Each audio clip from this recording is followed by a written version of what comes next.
बिस्मिल्लाहिर्रहमानिर्रहीम, अस्सलाम वालेकुम। अपने नए व्लॉग में आपको खुशामदीद कहता हूँ। आज की वीडियो कुछ स्पेशल है। कुछ दिन पहले 8 नवंबर को इस्लामाबाद में एक वाक़या पेश आया और G11 मेट्रो स्टेशन से एक बच्ची की लाश बरामद हुई। ये तकरीबन उस टाइम कहा जा रहा था कि 11 साल की बच्ची है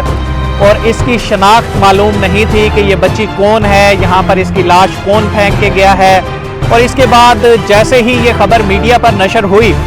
तो पूरे मुल्क भर से जो है इस बच्ची के लिए हमदर्दी के पैगामात मौसूल होना शुरू हो गए और सोशल मीडिया पर एक बहस छिड़ गई कि अगर ये नूर मुकद्दम जैसी कोई एक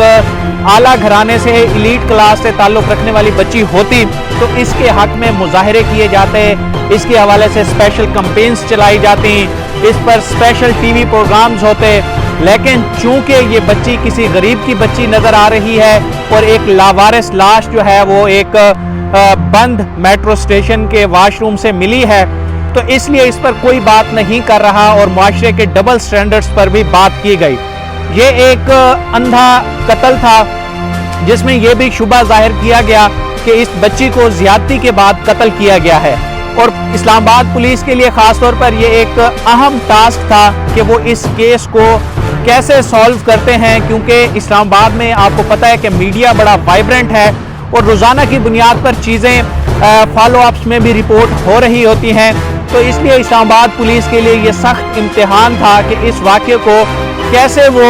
एग्जामिन करते हैं और इसका कोई ऐसा कंक्लूजन निकालते हैं कि जिससे ये केस सॉल्व हो पाए, ये मिस्ट्री जो है ये सॉल्व हो पाए। लेकिन ये मैं यहाँ पर तारीफ़ करूँगा इस्लामाबाद पुलिस की कि उन्होंने बड़ी जल्दी इस केस का खुरा निकाला है और 8 के बाद आज जो है 19 तारीख है, तो तकरीबन 10 से 11 दिन में इस सारे मामले का जो है वो कच्चा चटा खुल के सामने आ गया है कि बेसिकली इस मर्डर के पीछे हकायक क्या थे, कौन इसका मर्डरर था और बच्ची यहाँ तक कैसे पहुँची। तकरीबन 3 दिन पहले मंडे को बच्ची का वालिद पुलिस के सामने पेश हुआ और उसने बताया कि मेरा एक भाई है सिंध पुलिस में, वो वहाँ पर जॉब करता है, उसके थ्रू मुझे पता चला है कि मेरी बच्ची का मर्डर हो गया है और इस्लामाबाद पुलिस मेरी बच्ची के जो है वो वर्सा को तलाश कर रही है, तो मैं अपनी बच्ची के लाश वसूल करने के लिए यहाँ पर आया हूँ। वहाँ पर काफ़ी सारी चीज़ें और भी खुली जब पुलिस ने इब्तदाई बयान लिया कि आपकी बच्ची कहाँ पर गायब हुई थी, कहाँ से गुम हुई थी और क्या आपने बच्ची की गुमशुदगी की जो है वो रिपोर्ट भी कराई थी। तो बुनियादी तौर पर पता ये चला कि बच्ची और उसके घर वालों का ताल्लुक़ जो है वो आज़ाद कश्मीर से है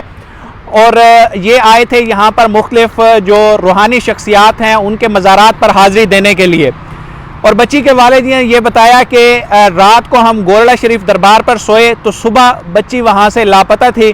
तो इसी आलम में जो है वो हम परेशान थे और हम चले गए और हमने रिपोर्ट कहीं पर नहीं कराया। तो पुलिस हर वाक़े को मुख्तलिफ तरीक़ों से इन्वेस्टिगेट कर रही होती है। पुलिस को पहला शुबा यही गुजरा कि एक बंदे की बेटी लापता हो जाती है, गुम हो जाती है और वो कहीं पर भी इसकी गुमशुदगी की रिपोर्ट दर्ज नहीं कराता, तो आखिर माजरा क्या है। पुलिस ने इसको फर्दर इन्वेस्टिगेट किया और बिलाखिर इसी मर्द जो शख्स बच्ची का वालिद है इसी ने ही इकबाल जुर्म कर लिया कि गोरड़ा शरीफ दरबार पर हाज़िरी के बाद उसने अपनी बेटी का जो है वो कत्ल करके उसकी लाश यहाँ पर मेट्रो स्टेशन में फेंकी थी। अब ये जो मेट्रो स्टेशंस हैं ये अभी फ़ाल नहीं है। इस्लामाबाद में 2 मेट्रो रूट्स हैं, एक सदर से लेकर सेक्रेटेरिएट तक है और दूसरा कश्मीर हाईवे से लेकर न्यू इस्लामाबाद एयरपोर्ट तक बना हुआ है, लेकिन अभी तक वो फ़ाल नहीं हुआ। तो इसी पर ही एक मेट्रो स्टेशन आता है G11 4 का ये मेट्रो स्टेशन है जहाँ पर ये लाश फेंकी गई थी। बुनियादी तौर पर यहाँ पर जो वाशरूम्स बने हुए हैं वो तकरीबन बंद ही होते हैं, लेकिन वो वाशरूम खुला हुआ था तो ये बच्ची की लाश वहाँ पर फेंक के चला गया और करीबी जो गार्ड्स थे उनको अगली सुबह जो है तकरीबन 8 बजे वहाँ पर कुत्तों के भौंकने की आवाज़ें आई। तो फिर जब वो वहाँ पर गए फिर उनको पता चला कि अंदर एक लाश पड़ी है और फिर पुलिस को इन्फॉर्म किया गया और पुलिस ने जब उस बच्ची को की लाश को पिम्स मेडिकल के लिए भेजा तो इब्तदाई तौर पर जो शक जाहिर किया गया उसके मुताबिक बच्ची के साथ ज्यादती भी हुई है, लेकिन ये कोई हतमी रिपोर्ट नहीं थी। फर्दर एग्जामिन के लिए बच्ची के और मुख्तलिफ जो है पहला जो शक पुलिस को गुजरा,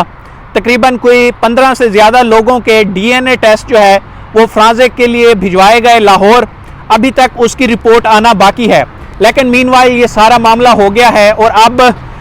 जो बच्ची का वालिद है वो पुलिस की हिरासत में है। उसने अपना एतराफ़ी बयान जो है वो भी पुलिस को जमा करा दिया है, लेकिन अब फर्दर इसमें इन्वेस्टिगेशन ये होना है कि इसको अदालत में पेश करके इसका जिस्मानी रिमांड लेकर मज़ीद इस पर जो है वो कार्रवाई होनी है। इब्तदाई तौर पर इस केस में 2 सिक्योरिटी गार्ड्स को भी पूछगछ के लिए हिरासत में लिया गया था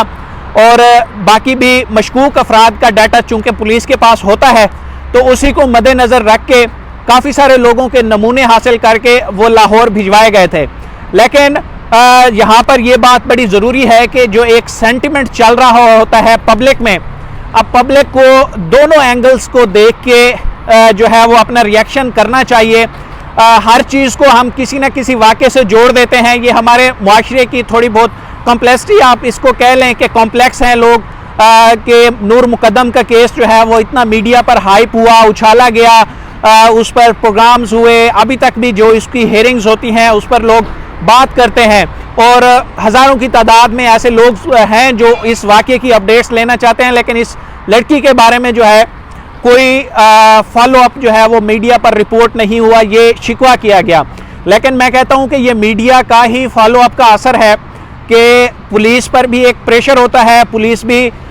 डेली की बुनियाद पर इस पर इन्वेस्टिगेशंस कर रही थी और बड़ी तेज़ी से 10 दिन में जो है ये अंधा कत्ल जो है वो ट्रेस आउट हो गया और अब जो असल मुजरिम है, मुलजिम है, वो बिहाइंड द बार है।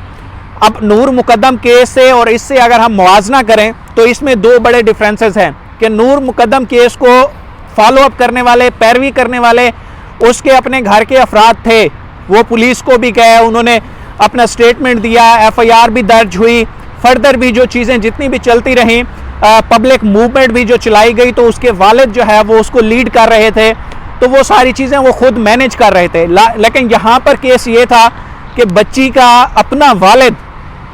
वो इस बच्ची को कत्ल करके यहाँ पर फेंक के गया था। और इसमें एक और बुनियादी बात जो पुलिस ने डिग आउट की है कि ये यहाँ पर ड्राइविंग करता है इस्लामाबाद में और इस बंदे की 2 शादियाँ हो चुकी हैं। एक जो इस बच्ची की वालदा थी और उसके बाद एक दूसरी भी इसकी शादी हुई, लेकिन दोनों शादियाँ इसकी नाकाम हुई हैं। पहली भी तलाक हो गई थी और फिर दूसरी जो शादी इसने की वो भी तलाक हो गई थी। तो आप समझ सकते हैं कि ऐसे बंदे का जो स्टैंडर्ड ऑफ माइंड है वो क्या होगा कि उसने 2 शादियां की, उसका दोनों से निभा नहीं हुआ, तो जहनी तौर पर कितना मफलूज ये शख्स होगा। अब मज़ीद इसमें जो इन्वेस्टिगेशंस होंगी तो पता चलेगा कि आखिर मेन मुद्दा क्या था कि जिसकी वजह से इसने इस बच्ची का मर्डर किया है। क्या ये सिर्फ एक बाप, ऐसा बाप कि जो अपनी बेटी को बोझ समझता था, उसने अपनी बच्ची का गला दबाकर कत्ल कर दिया, या फिर एक ऐसा हवस परस्त जो कि